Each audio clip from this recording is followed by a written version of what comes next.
Nous saluons les frères et sœurs avec joie au nom de Jésus-Christ. S'il y a un bon endroit, c'est lieu.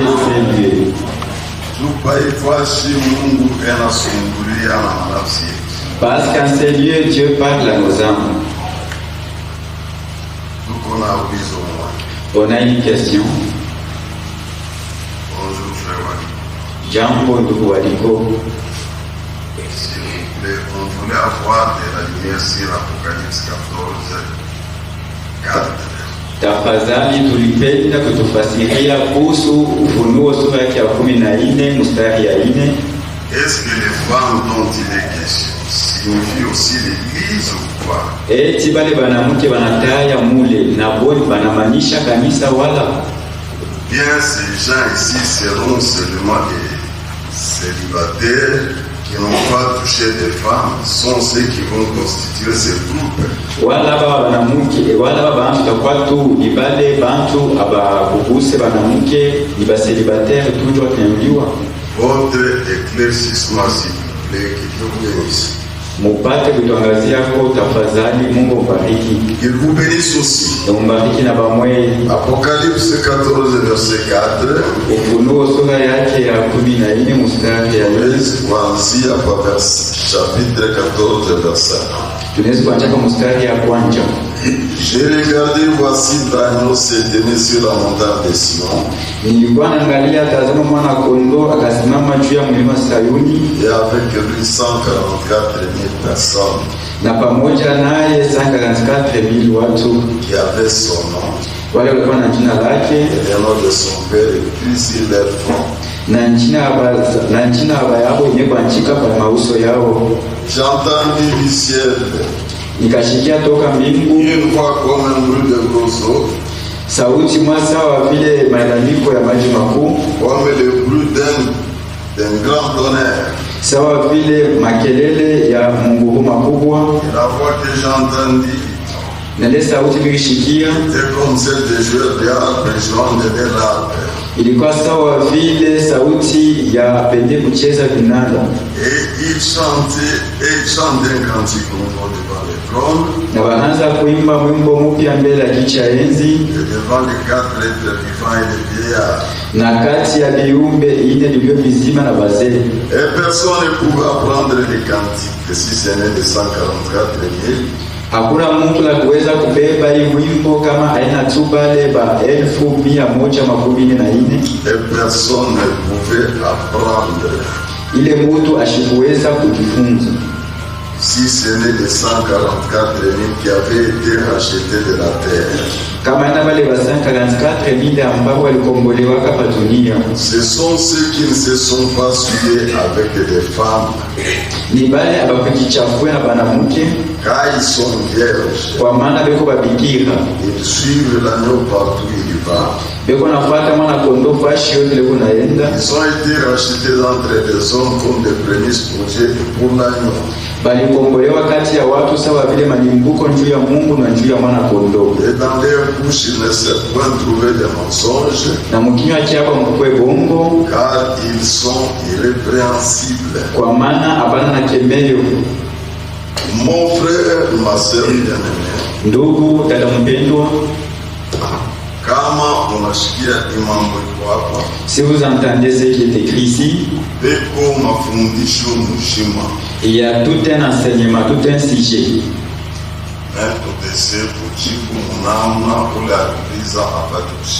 Mais nous allons répondre de sorte que celui qui a posé la question puisse comprendre. Dans ce temps de la fin,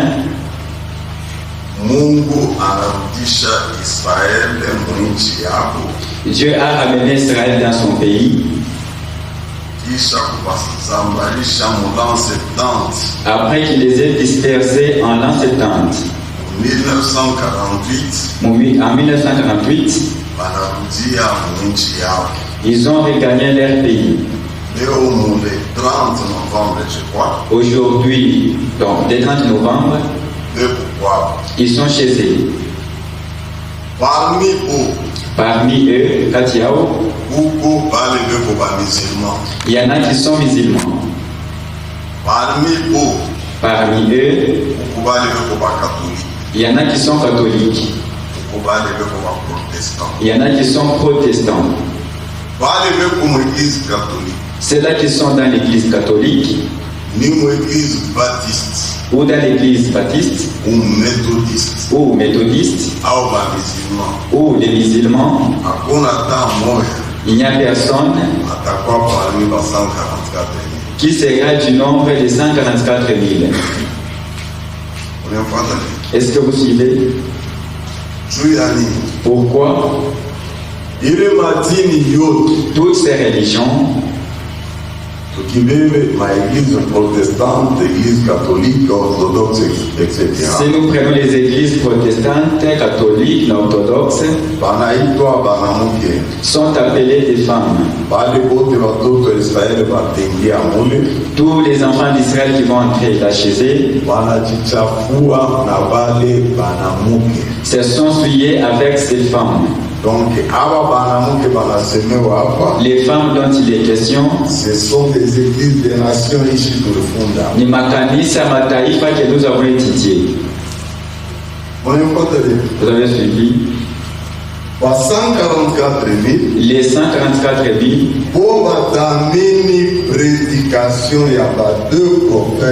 ils vont croire à la prédication de Nabi Bawili.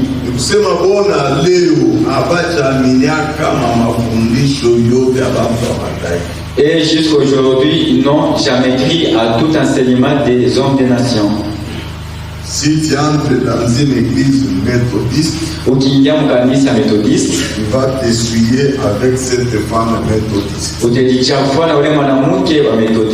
Une prostituée. Si tu entres dans une église catholique orthodoxe grecque, tu es souillé. C'est une femme souillée. Une prostituée. C'est pourquoi les juifs,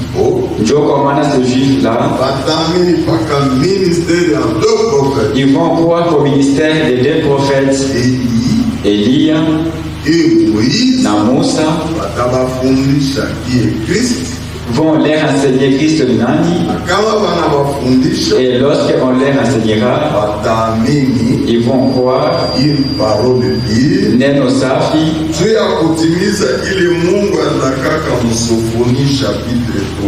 Pour accomplir ce que Dieu avait promis dans Sophonie sur la yake ya tatu. Sophonie sur la yake ya tatu. C'est 12 à 15. Mustari ya 12 kufika 10 na 12 kufika na 15. Je laisserai au milieu de toi un peuple humble et petit. Taacha katikati yako taifa nyenyekevu na mdogo. Qui trouvera son refuge dans le nom de l'Éternel. Ile tapata kimbilio yake mjina ya wa milele. Les restes d'Israël ne commettront point d'iniquité. Na mabaki ya Israeli haitatenda maovu. Ils ne diront point de mensonges. Haitasema uongo. Et il ne se trouvera pas dans leur bouche une langue trompeuse. Na mkinywa chao mtakuwa lugha yenye kulanda. Mais ils paîtront. Lakini wataongoza. Ils se reposeront. Watapumzika. Et personne ne les troublera. Na hakuna mtu anaweza kubangaisha. Pousse des cris de joie, fille de Sion. Lalamika binti wa Sayuni. Pousse des cris de joie, des cris d'allégresse Israël. Lalamika kwa shangwe Israeli. Réjouis-toi et triomphe de tout ton cœur, fille de Jérusalem. Furahi na upate kushika furaha ya ushindi kwa moyo wako wote, binti wa Yerusalema. L'Éternel a détourné tes châtiments. Wa milele ameondosha mapigo yako. Il a éloigné ton ennemi. Anaendesha mbali nawe adui wako. Le roi d'Israël, l'Éternel, est au milieu de toi. Mfalme wa Israeli wa milele eko katikati yako. Tu n'as plus de malheur à éprouver. Hauna tena na ole ambapo unaweza kufikiwa nayo. Amen. Amen. Donc Israël ndani yake mtakuwa taifa mwenyekevu. En lui il y aura un peuple humble. kidogo est petit. 144 000 watachika message à deux prophètes. 144 000 qui vont croire au message ya banabi bawili. Wale bote wanajichafua na wanamuke. Tous ceux-là qui se sont suivis avec les femmes, Haina wanamuke naturel. ce ne sont pas les femmes naturelles. Ni madhehebu ya wapayen. Ce sont des dénominations païennes. Shifana hata moya ana na droit kuingia mwima dini yote. Aucun juif n'a le droit d'entrer dans toutes ces dénominations. Amen. Amen. Juu madhehebu ni ya bantu mpaka vile tuweza kufa. Ce sont les institutions des hommes comme on les a étudiées. Mzuri sana kama una swali lingine. C'est bien, si vous avez une autre question, Uliza. posez-la. Kama aushikie mzuri. Si vous ne comprenez pas bien, Unione. ok, voyez-moi. Iski ukuwa napenda mwangaza Parce qu'on fait de la lumière, na lumière ina. nous, il faut pas Mungu anibariki sana. que Dieu vous bénisse. Ushima. On se tient debout.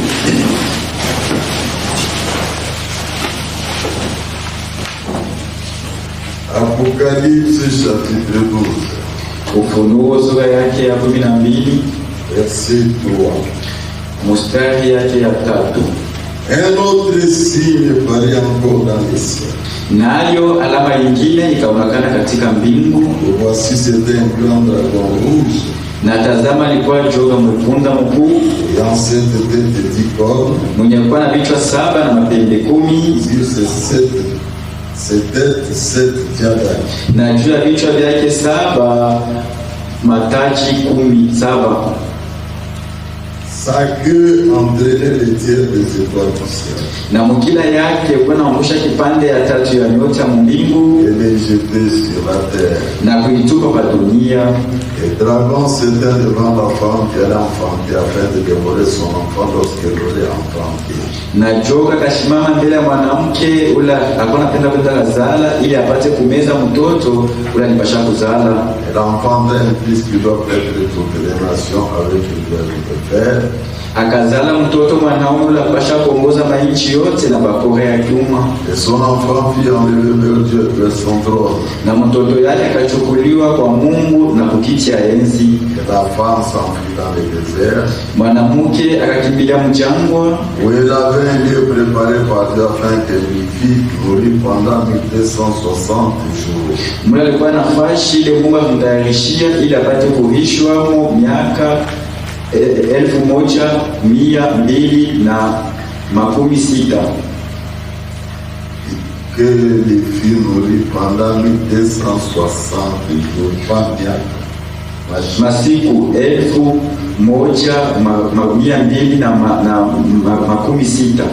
Tout est dans le chapitre. Inclinons les têtes. Mwokozi na mfalme wetu, Dieu est notre sauveur. angaribia leo tena tunakupigia asante. Ce soir, nous te disons encore merci. Tunakuomba kwa vile Seigneur, Nous te prions encore, Seigneur. tufungule roho tushikie maandiko. Ouvre-nous les cœurs, qu'on comprenne les Écritures. Tufundishe Seigneur. Enseigne-nous, Bwana, Tunasema bote watafundishiwa na Mungu. parce que tu avais dit que tout le monde sera enseigné par Dieu. Mafundisho yote itoke kwako Bwana leta nguvu. Tout enseignement qui ne vient pas de toi donne la mort. Yenye kutoka kwako inaleta uzima. Celle qui vient de toi donne la vie. Kama unatuepele kwa kimi Seigneur, Si vous nous éclairez de la sorte, Bwana, kuchunga kwetu kutakuwa kwa faida. notre attente sera merveilleuse. Tutakuchunga katika nuru Nous allons t'attendre dans la lumière, na katika kweli. ainsi que dans la vérité. Tufungule roho tushikie maandiko. Ouvre-nous les cœurs, qu'on comprenne les Écritures. Kwa pamoja nasi mwanzo na mwisho. Sois avec nous du début jusqu'à la fin. Jina Yesu Kristo na Au Bwana nom de Jésus-Christ, nous demandons ainsi. Amen. Amen. Mungu Que Dieu vous bénisse.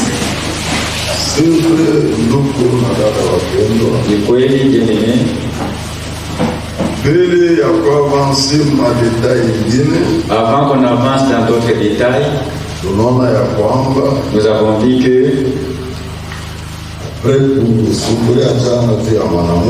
Après qu'on ait parlé hier sur la femme,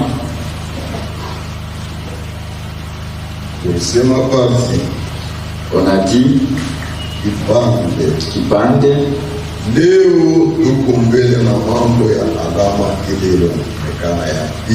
D'abord, aujourd'hui, on parle sur le deuxième signe.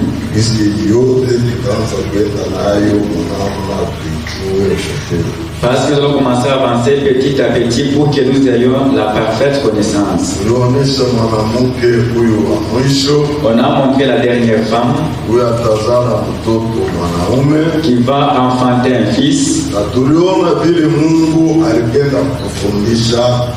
Et nous avons vu ce que Dieu a voulu nous enseigner.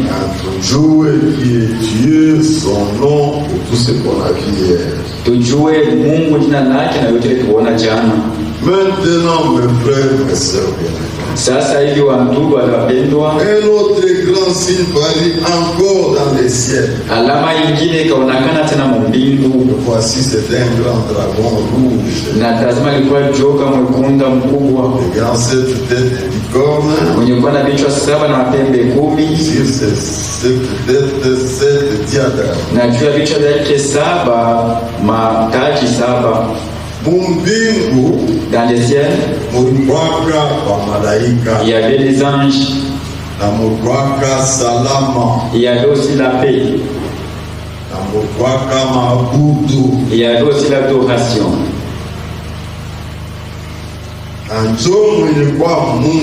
Et c'est là où se trouve Dieu. Mais c'est au ciel que s'est passé des choses terribles. Ce que nous avons dans le monde a commencé au ciel.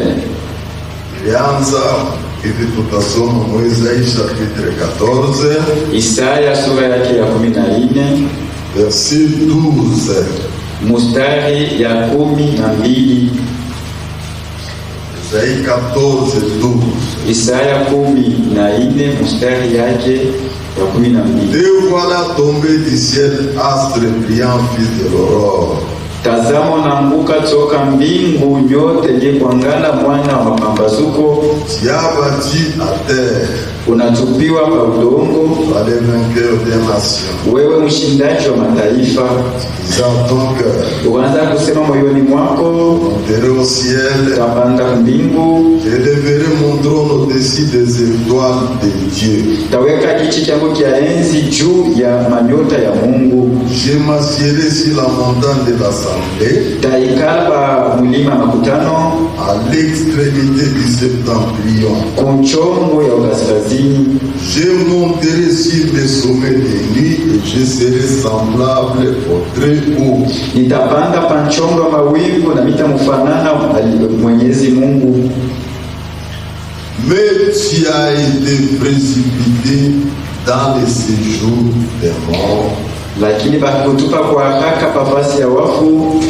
Dans les profondeurs de la fosse. Mu mashimu ya mrefu. Oui frère. Ndiyo ndugu. Oui sœur. Ndiyo dada mpendwa. Lucifer. Lucifero. Alikuwa ni malaika mbingu. C'est un ange au ciel. Alikuwa anabudu Mungu. Il adorait Dieu. Alikuwa karibu na Mungu. Il était à côté de Dieu. Mais kiburi ikapanda ndani yake. Mais il fut saisi de l'orgueil. Akatafuta akwe juu na ebanzo kumabudu. Il voulait être aussi élevé pour être adoré.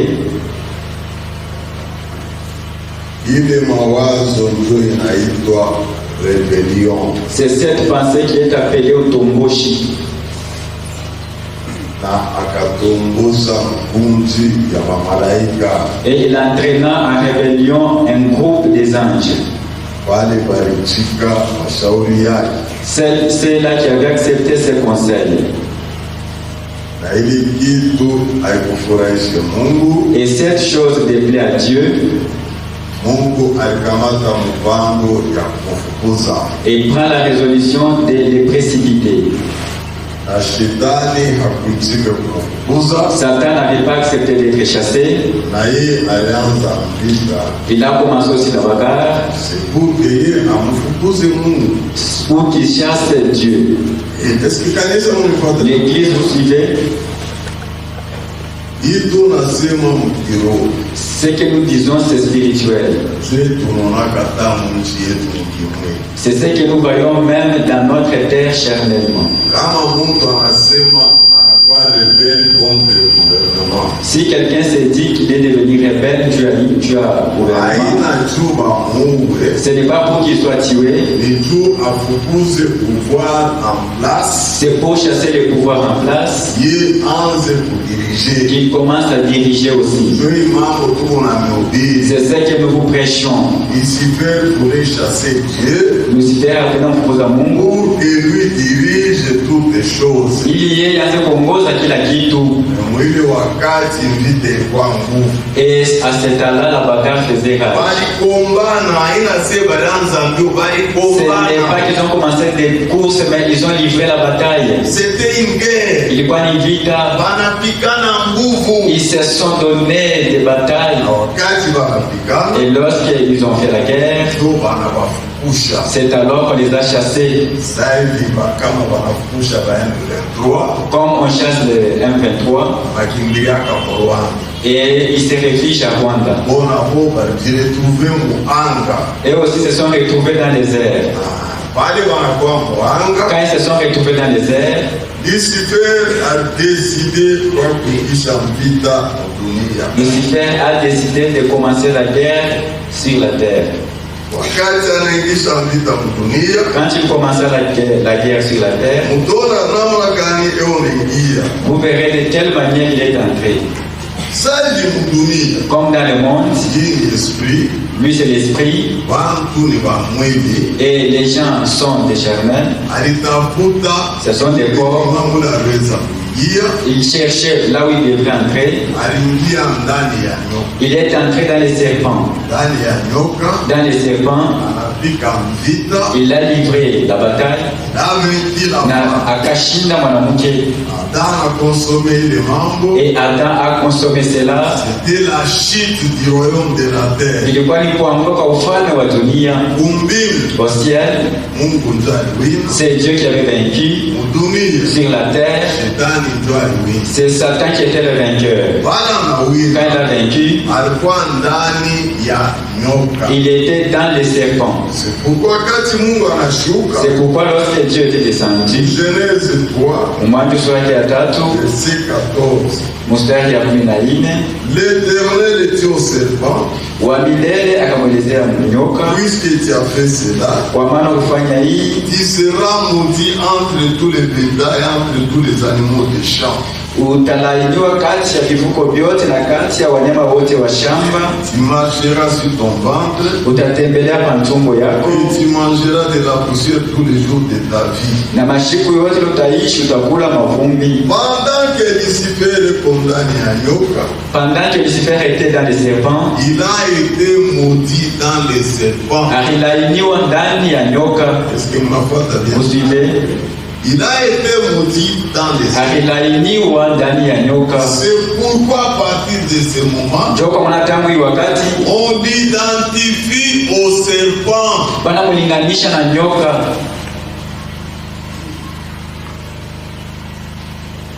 Il était maudit dans les serpents. Après les serpents, il a commencé à diriger le monde. Akaanza kuongoza dunia. Comment? Je, en entrant dans des rois. Mukuingia ndani ya bafalme. Donc il y a ndani ya bafalme. Il entrait dans les rois. Kama ni gars ndani ya bafalme. Lorsqu'il entre dans un roi, il commence à les diriger. Si vous voyez bien, Mungu mwenye kujua kila kitu, tous les rois, bamini katikati yao s'identifient aux animaux.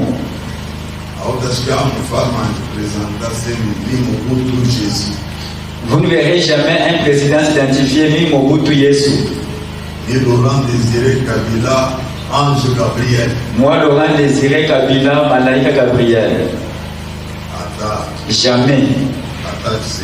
Même Tshisekedi.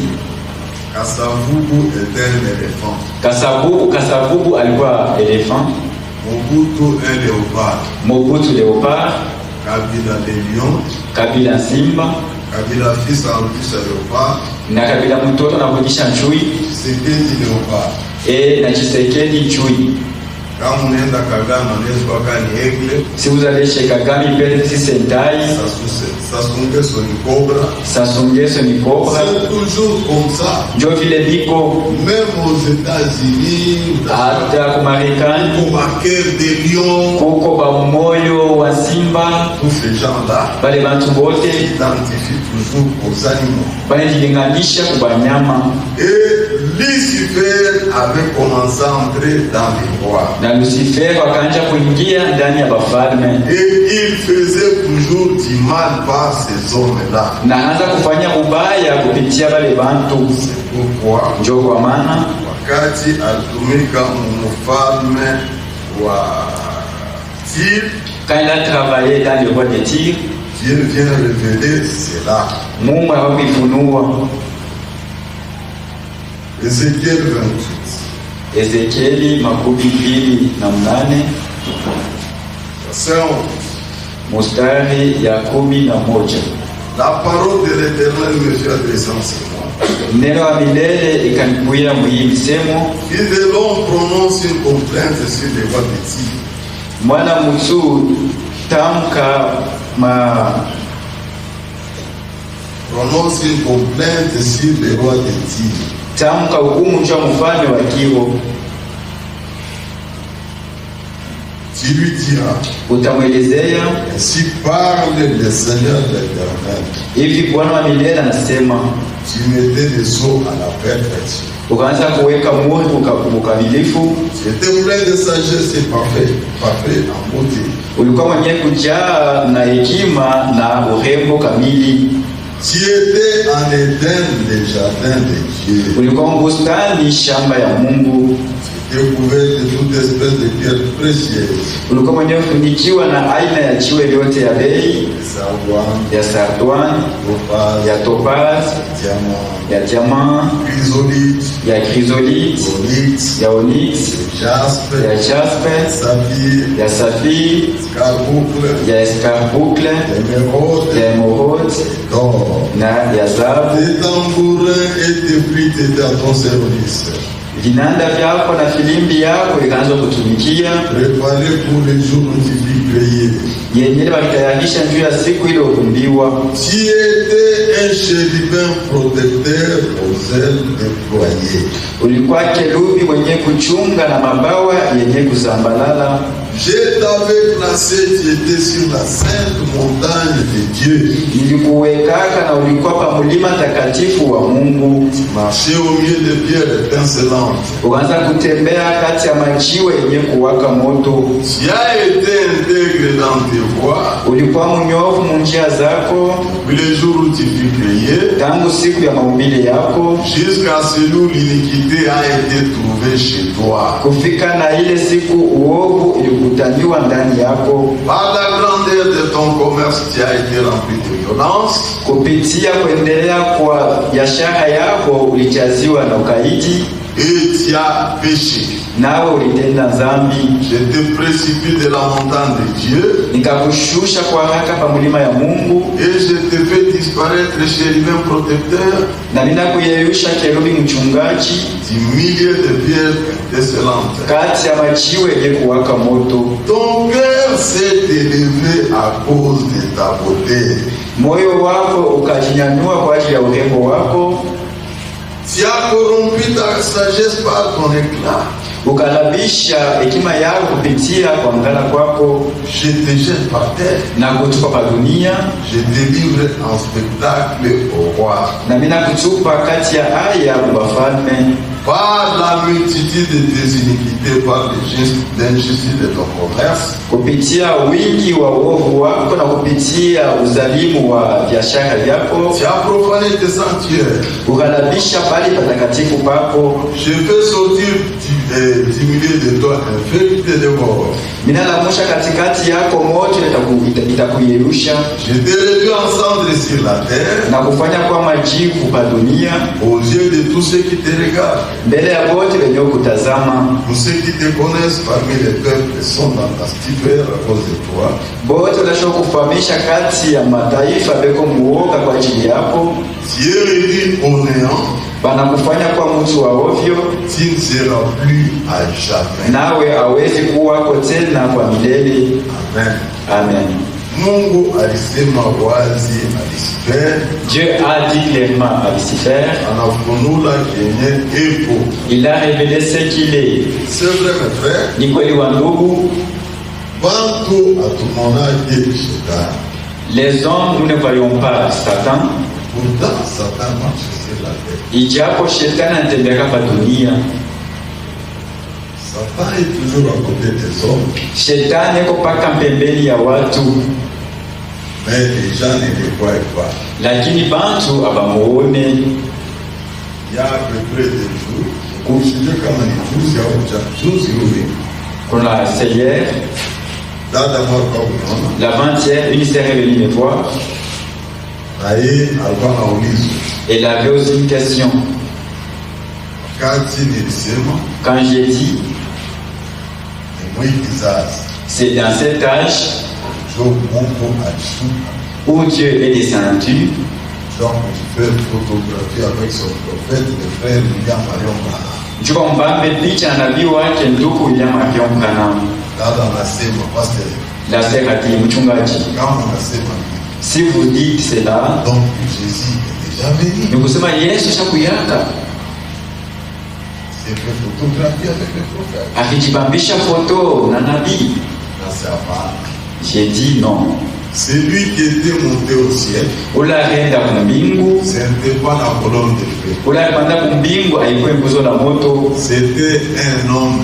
alikuwa ni mutu. Na ule mtu pale ponenda pakwa bantu. Et cet homme, quand il montait, il y avait les gens qui le voyaient.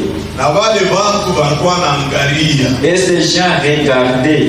Hawakuseme turudieni. Ils n'avaient pas dit rentrons. Balibakia beo naangalia. Ils étaient restés en train de regarder. Banaona bantu mbili C'est banabatokea. alors qu'ils virent des hommes leur apparaître. Banabilize aseme. On leur a dit, Huyu Yesu munone ponenda. c'est Jésus que vous avez vu monter. So hivi atarudia. C'est de la même façon qu'il rentrera. Haina mbuso ya moto ilienda. Ce n'est pas la colonne de feu qui était partie. Muntu alienda. C'est l'homme qui était parti en ascension. Pale mtu Yesu atarudia. Et lorsque l'homme Jésus rentrera, Hatafika mudunia. il ne peut pas piétiner la terre pour qu'on puisse le voir sur la tête de Branham. Non. Hapana. Kama anaanza kuya. Lorsqu'il va commencer à venir, Tutatoka mudunia. nous allons quitter la terre La chitone.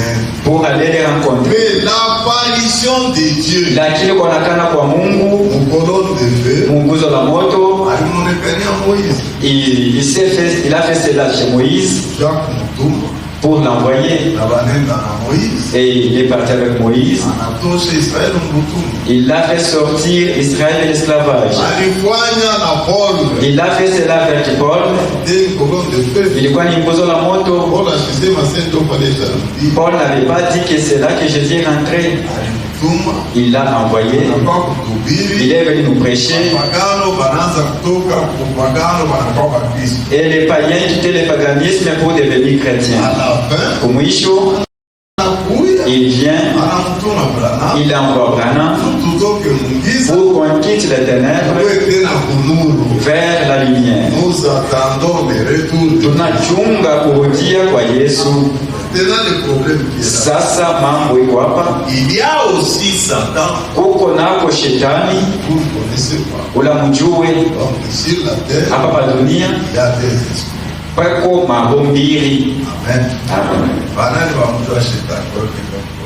Qui connaissent Satan, qui lève d'abord la main.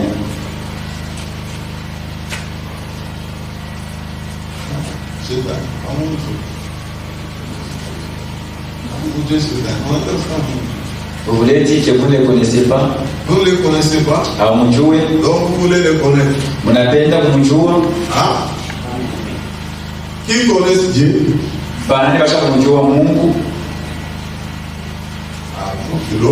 Vous êtes fait nombreux. Puisqu'il demande de se à la table. Il faut vous dire que c'est sur quoi on s'est entretenu avec la sœur. On a terminé à parler. Je lui ai posé la question. Elle a échoué. J'ai dit, n'est-ce pas ce que nous parlons avec vous? C'est-à-dire que les affaires de Dieu sont difficiles pour lui qu'on passe la montre. Elle a dit oui, pasteur. J'ai dit sur ça que Dieu te bénisse davantage. Sur la terre, il y a deux esprits. L'esprit de Dieu, qui est Dieu lui-même, et la vérité. N'est-ce pas ça? Il y a aussi l'esprit des mensonges, qui est le diable et les ténèbres. Amen. C'est facile. Donc nous sommes sur la terre. Les uns ont l'esprit de vérité, c'est-à-dire la parole de vérité. Si la parole de vérité est dans le cœur, quand tu parles, la Bible dit, c'est de l'abondance du cœur. Donc s'il y a la vérité, maintenant, s'il y a des mensonges, sasa kama ndani yako mko uongo, la bouche va faire sortir quoi? Kinywa kitaondosha nini? Kitatosha nini? C'est compliqué. Maintenant, je vous pose la question. Y a-t-il un esprit intermédiaire? Est-ce kuko hapa katikati ya ile mbili? Si ce n'est pas le mensonge, c'est quoi? Kama hakuna uongo ni nini? Si ce n'est pas la vérité, c'est quoi? Kama ina ukweli ni nini? Si ce n'est pas Dieu, c'est qui? Kama ina Mungu basi ni nani? Amen. Voilà. C'est pourquoi vous devez connaître toutes ces choses.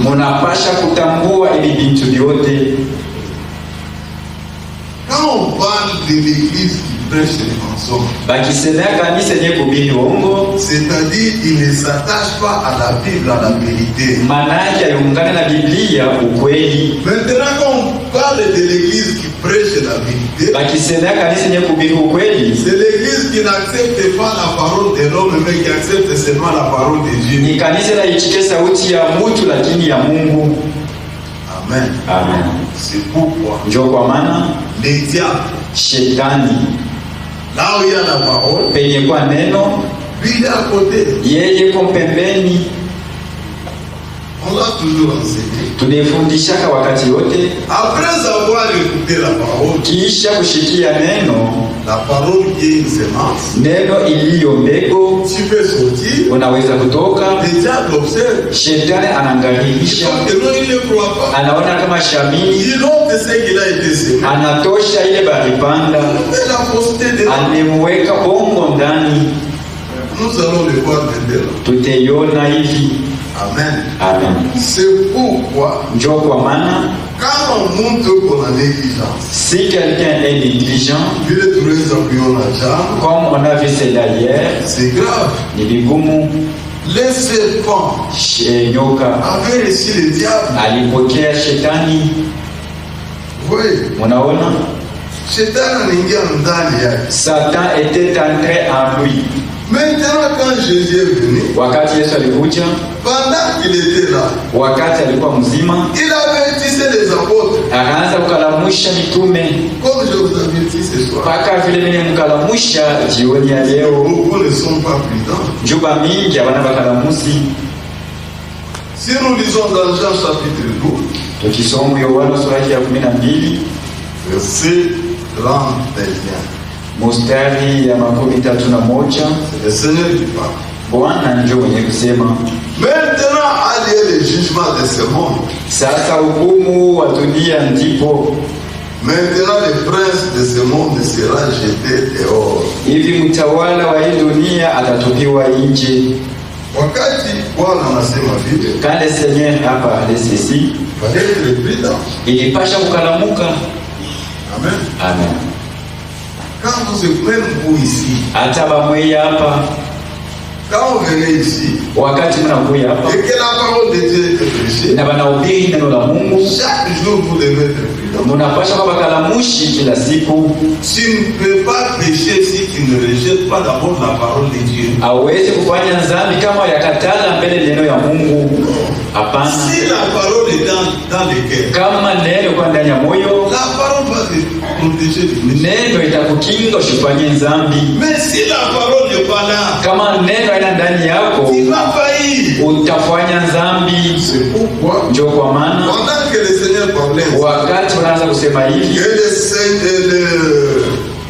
le prince de ce monde na mtawala wa hii dunia va être jeté dehors. Atatupiwa nje. Mais les disciples, lakini wanafunzi qui étaient avec lui, wale walikuwa pamoja naye, comme vous êtes ici, mpaka hivi mko hapa, tout le monde n'était pas prudent. aina wote walikuwa wakanamushi. C'est pourquoi, ndio kwa maana dans le chapitre 13, sura yake ya 13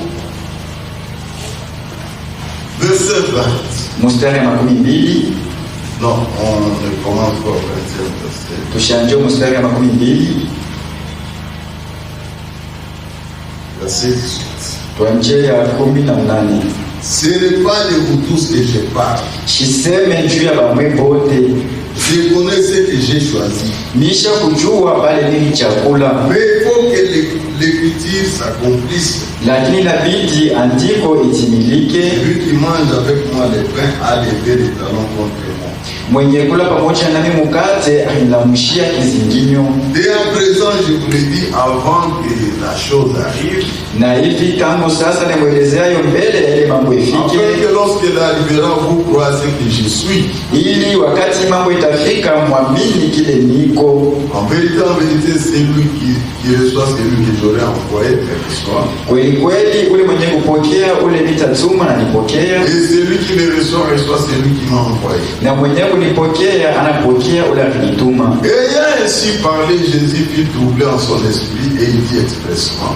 Na kisha kusema hivi Yesu akafurushwa katika moyo wake akasema kwa haraka, en vérité, je vous le dis, l'un de vous me livrera. Kweli kweli nimwelezea mmoja wenu atanitoa. Les disciples se regardaient les uns des autres, wanafunzi wakijangalia moyo na mwingine, ne sachant de qui parler. Abakujua wanaanza kusemezea nani. Un des disciples, celui que Jésus aimait, était couché sur le sein de Jésus. Na mmoja wanafunzi ule Yesu alikuwa mwenye kupenda sana, alikuwa mwenye kulala mkifua ya Yesu. Simon Pierre lui fit signe de demander qui était celui dont parlait Jésus. Na Simona Petro akampigia karincho njoo apate kumuuliza ajue ile Yesu anaanza kusemezea. Et ses disciples s'étant penchés sur la poitrine de Jésus lui dit, Seigneur, qui est-ce? Na ule mwanafunzi kisha yeye kuegamia kwa kifua Yesu akamuuliza Bwana asemezea nani? Jésus répondit, celui à qui je donnerai le morceau trempé. Yesu akajibia, ni ule nitakabula mkate mwenye kutanta umai. Et ayant trempé le morceau, il le donna à Judas, fils de Simon Iscariote. Na kisha kutanta mkate akapatia yo Yuda mtoto wa Simon Iscariote. Dès que le morceau fut donné, kisha kupewa mkate, Satan entra dans Judas. Pale shetani kaingia ndani ya Yuda. Ne soyez pas discrets. Mshilengane. Dès que le morceau fut entré, pale tu banamkabula mkate, Satan entra en lui. Pale shetani kaingia ndani yake. Une seule personne avait dit ça. Mtu mmoja akonaka ile. C'était le Seigneur Jésus. Ilikuwa ni Bwana Yesu. Les restes ne connaissaient pas de quoi il parlait. Ils ne savaient pas de qui il parlait. Mais Satan qui est un esprit, lakini shetani mwenye kuwa roho, il est entré dans Judas. Akaingia ndani ya Yuda. Il était entré dans les serpents. Aliingiaka mnyoka. Il est entré dans les rois. Aliingia mbafalme. Il est entré dans les gens. Anaingia na mbantu. Amen. Amen. Quand il était entré dans cet homme qui était fou, c'était des démons qui étaient dans cet homme. La preuve que c'était des démons, c'était la vie qu'il menait. Alléluia. Amen. La preuve que cet homme a Dieu en lui, c'est la vie qui va commencer à venir. N'est-ce pas? La preuve que Satan est dans cet homme, c'est la vie qui va commencer à venir. Il n'y a pas de vie intermédiaire. C'est la vie des péchés ou la vie de Dieu. Et Satan est entré dans pendant que Satan était entré Yesu akasema na Yuda, c'est que tu as fait. Kile uko nacho cha kufanya, fais-le promptement. Wakati wewe ukifanya, quand Satan entre en toi, wakati shetani anaingia ndani yako, des œuvres qui vont t'accompagner. Uko matendo ile itakusindikiza. Est-ce que ça pénètre jusqu'au fond? Inashikana kule mwisho. Voilà. Sawa. Maintenant mes frères, mes sœurs bien. Hivi wandugu, wadada wapendwa, Dieu avertit toujours. Mungu anakalamushaka kila wakati. Quand il voit les diables s'approcher, akiona shetani anakaribia, il avertit toujours. Eko nakalamusha kila wakati. Mais le problème c'est que les gens ont toujours été distraits. Mambo ni kusema bantu banikana kama benye kulengama. C'est ce qui est mauvais. Na ile njoo ya mubaya. C'est pourquoi njoo kwa maana Jésus dit dans Luc 22, Yesu anasema Luka sura ya 22,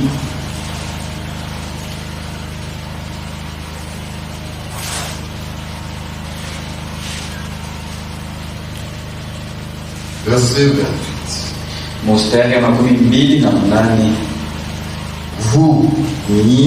Vous êtes ceux qui avez persévéré avec moi dans mes frères.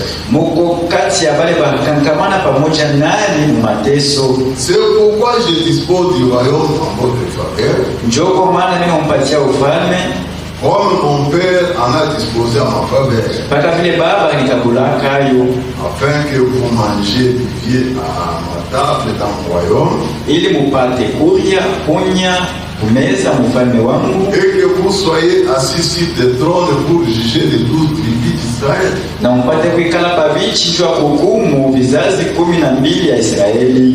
Seigneur dit à Simon,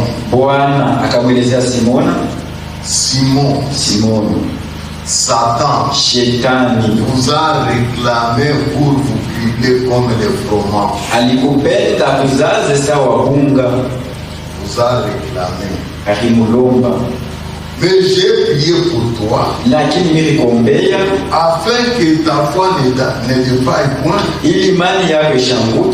Et toi, quand tu seras converti, affermis tes frères. Seigneur,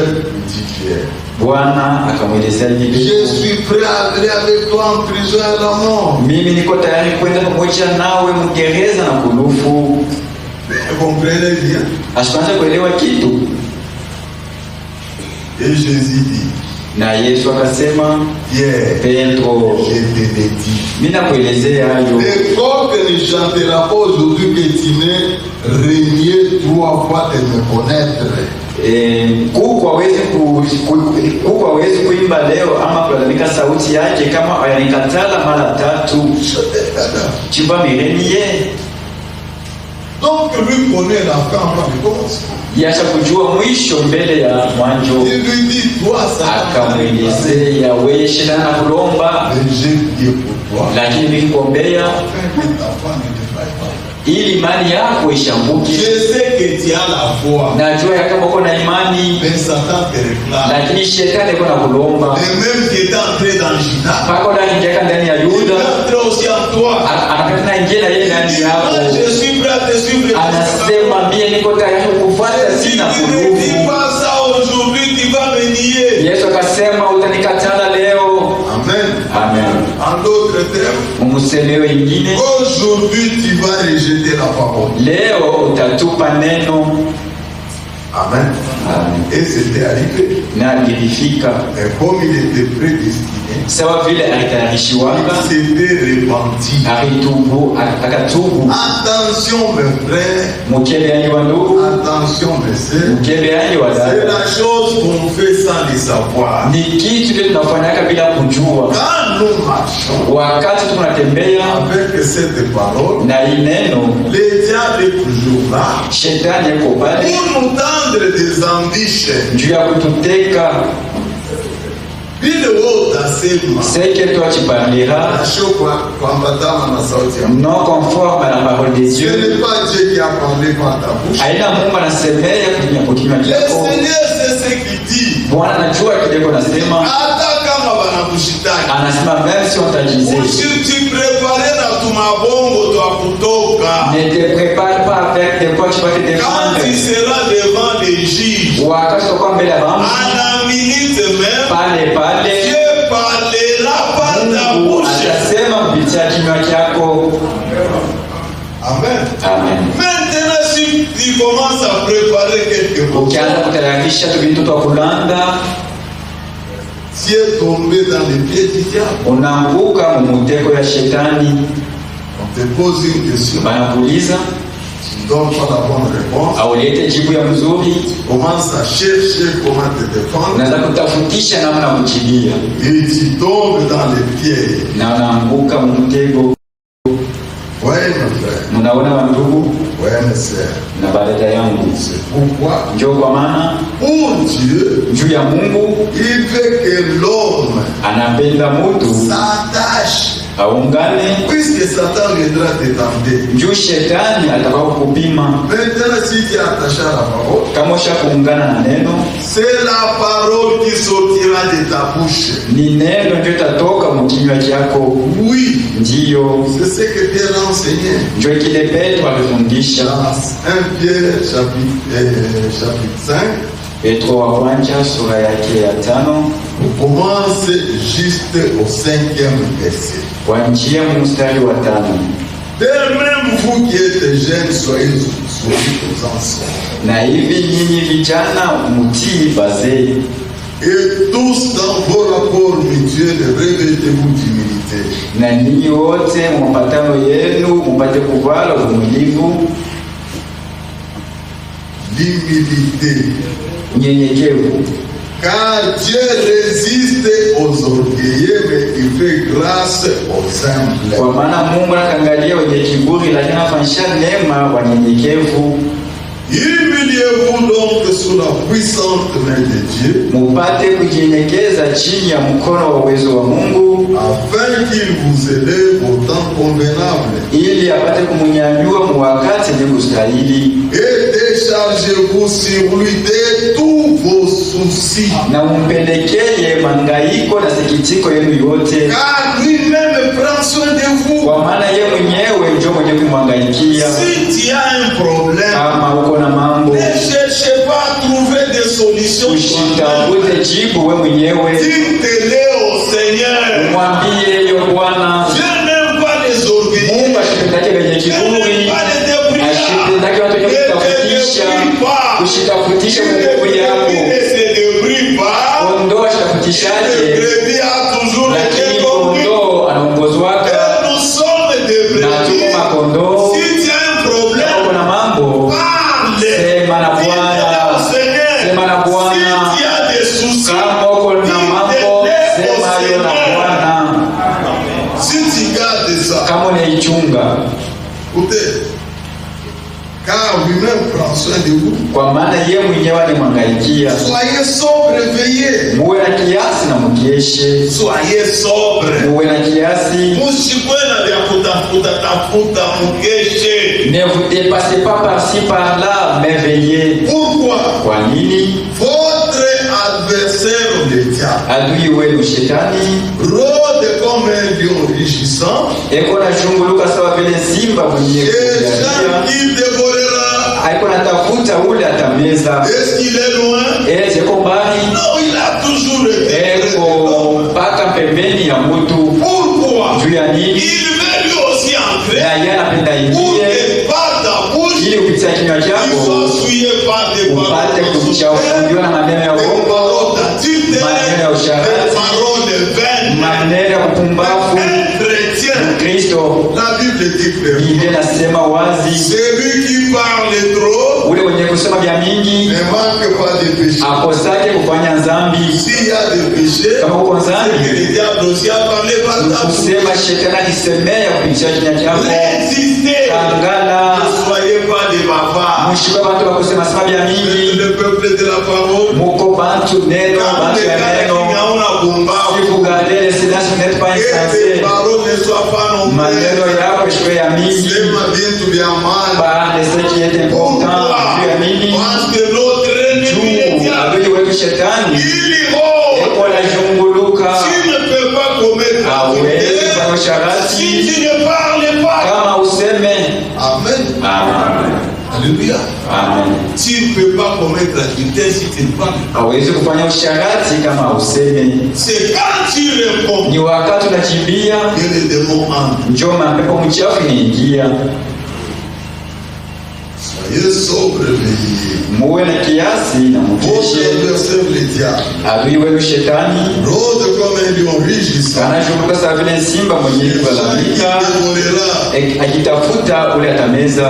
Résistez-lui avec une foi ferme. Mumukangalie na imani kamili, sachant que les mêmes souffrances sont imposées à vos frères dans le monde. Mukijua ya kama ile mateso Mungu nayo bantu bema bomu dunia beko nayo. Le Dieu de toute grâce, huyu Mungu wa neema yote, nous a appelé en Jésus-Christ à sa gloire éternelle. Ulimwita ndani ya Yesu Kristo kwa utukufu wake wa milele. Après que vous aurez souffert un peu de temps, kisha kuteswa muda kitambo, vous perfectionnera lui-même, yeye mwenyewe atemkamilisha, vous affermira, atemkabula nguvu, vous fortifiera, atemwezesha, vous rendra inébranlable, atemfanya mshitenketenge.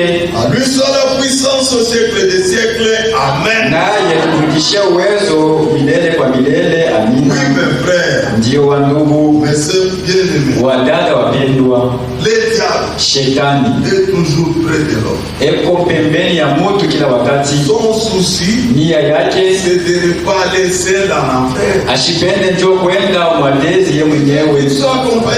Anapenda kwenda bantu penye bila tenda nabo. Il ne faut pas accepter que le diable entre en toi. Ushipende, ushichikie shetani ingie ndani yako. C'est pourquoi, njo kwa maana à la fin, kumwisho, ce qu'il est en train de préparer, kile kuna tayarisha, Dieu l'a dévoilé. Mungu akifunua. Il a dit ceci dans Apocalypse 7. Alisema hivi Ufunuo sura yake ya 7. Apocalypse 12 plutôt verset 7. Sura yake ya 12 mstari ya 7. Et il y guerre dans les cieux. Nayo kukakuwa vita mbingu. Michel et ses anges combattirent contre les dragons. Michel na malaika wake wakapiga vita juu ya joka. Et les dragons et ses anges combattirent. Na joka na malaika yake wakamkombanisha na bovu. Vous voyez? Mnaona? Il y a des armées. Kuko deux armées. Kuko majeshi mbili. L'armée de Michel, jeshi ya Mikael avec les anges. Na malaika. L'armée du dragon, jeshi ya joka avec les anges. Na malaika. Ils se sont battus. Balikombana. Mais ils ne furent pas les plus forts. Lakini bo abakuwe na nguvu sana. Et leur place ne fut plus trouvée dans les cieux. Nafasi yao mumbingu haikuyemo. Il fut précipité. Nao bakatubiwa kwa haraka. Il fit, lui, akatubiwa kwa haraka. Les dragons, joka, les serpents anciens, nyoka wa zamani, appelés les diables, ule wanaita Ibilisi, et Satan, na Shetani. C'est lui qui séduit toute la terre. Ule eko natongoza nchi mzima. Il fut précipité sur la terre. Anatongoza dunia mzima. Et ses anges furent précipités avec lui. Na malaika wake wakatubiwa pamoja naye. J'entendis dans le ciel une voix forte qui disait, nikashikia mbingu sauti kubwa iko nasema, maintenant le salut est arrivé. Na hivi sasa wokovu inafika. Et la puissance. Na uwezo. Et le règne de notre Dieu. Na utawala wa Mungu wetu. Et l'autorité de son Christ. Na mamlaka ya Kristo wake. Car il a été précipité. Kwa maana alitupiwa kwa haraka. L'accusateur de nos frères. Mustaki wa ndugu yetu. C'est lui qui les accusait devant notre Dieu jour et nuit. Unaanza kupastaki mbele ya Mungu wetu usiku na mchana. Voyez comment? Unaona vile le diable veille. Shetani kona kesha. Chaque jour. Kila siku. Il va nous accuser devant Dieu. Anaenda kutustaki mbele ya Mungu. Wewe unamsemea sasa Mkristo. Toi tu dis qu'il est chrétien. Ule mkono alikuwa anatamani akale kanunge kalikuwa anapita na shika mfupi. Là au coin il combattait la fille qui passait avec une jupe les Tony. Kwa soutien kutoka na mamesha ya ile couleur huyo. Les soutiens qui se laissaient voir et les mèches que toi tu as vu. Wewe ulisema sasa mtu akiangalia na kutamani anaisha kutenda. N'est-ce pas tu avais dit que si quelqu'un regardait en convoitait il déjà fait péché. Yeye alitamani. C'est ce qu'il fait. Njoo kile kunafanya. C'est nous accuser. Ni kutustaki. Umangalie. Regardez. Unasema ni Mkristo. Tu dis qu'elle est chrétienne. Yeye ule unaenda kumsoma. Elle est là, elle part au marché. Elle part aux études. Elle part dans l'endroit. Regardez là où elle est passée. Toi tu dis qu'elle est enfant de Dieu. Elle a fait ceci, elle a fait cela. Maneno ataonesha mbele ya Mungu. Ile yeye anaweka mkinywa chako ili ujilie. C'est très belle. Avant tu le trouves belle. Tout le monde ici qui passe, tu ne vois pas. Une chrétienne ne doit pas répondre comme ça. John Christ aweza kujilia vya vile. Une chrétienne. Mkristo mwanamke anajua kama ni shetani na atasema una bademo. Monsieur, as-tu des démons? Et les démons vont fuir. Na mapepo mchafu itaondoka. Mais wewe unaanza. Mais toi tu commences. Tout le monde ici qui passe, tu le vois pas, elles ne sont pas belles. Regardez comment ton bout est en train de balancer. Toi tu es l'autre. Il est maneno. Haina maneno mtoto wa Mungu. Ndio kwa maana kusemewa wakati wa jirika kanganisha mandugu yako usiseme vitu vyote lakini mapepo mchafu ilitupiwa pa dunia inajunguluka cha kuingia katika watu ili pale pa kabusha ils ont eu des points magharibi mbele ya Bwana yetu banendo kustaki. Et si on n'avait pas un avocat, na kama tukue na mtetezi qui serait ici? Nani pashakuwa hapa? Si Jésus kama Yesu n'était pas sur le trône, ashukwe pa kicha enzi, quand tu fais ça lui, wakati unafanya yeye nasema Baba, ce qu'il a fait, il alifanya, me laisse mon compte, uiweke pa kichwa yangu. que Dieu vous bénisse. Mungu mbariki.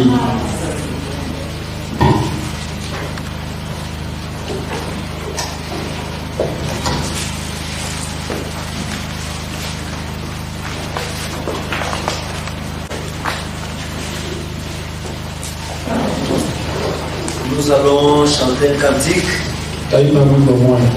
Nous allons entrer en prière. Jésus quitta le trône de son Père. 304, collection des chants de victoire. Chant de victoire numéro 304. Jésus quitta le trône de son Père.